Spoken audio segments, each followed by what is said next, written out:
Hello everybody, welcome to what is possibly the last episode of Price Reveals.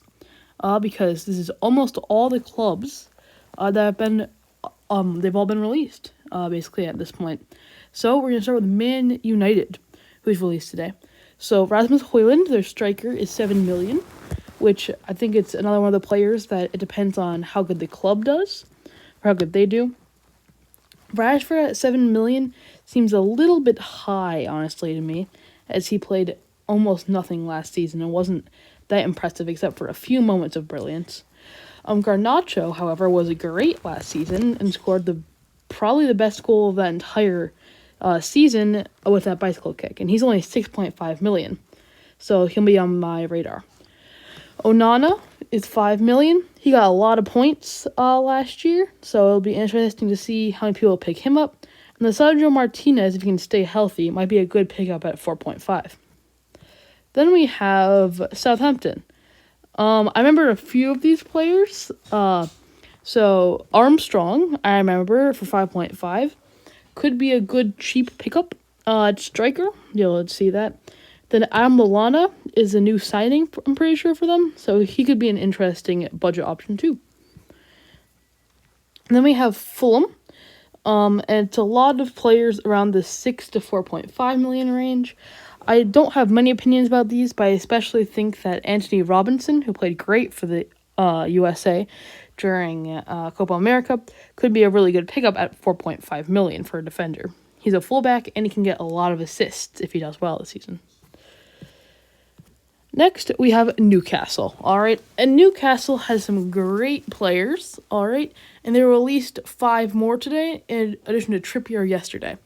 So Isak is an 8.5 million striker who scored a bunch last season, but quite a few are penalties. So it'll be interesting to see if they don't get as many penalties, if he'll still be a good option. Bruno Guimaraes is 6.5 million. Played almost every single game. He was really, really good for Newcastle. Harvey Barnes didn't play quite as often, but he had some moments of brilliance, especially his 2 goals against West Ham, my team, which was very sad. So he's 6.5 million too. Fabian Schär scores quite a bit for being a defender. He's 5.5 million, and Dan Burn is 4.5. Then we have Nottingham Forest. Nottingham Forest starts out with Morgan Gibbs-White for 6.5 million. He started on my fantasy team last year, but then got injured. So he is not, he didn't get a ton of points last year, but he could be an interesting option. Chris Wood was the highest goal scorer for Forest at 6 million.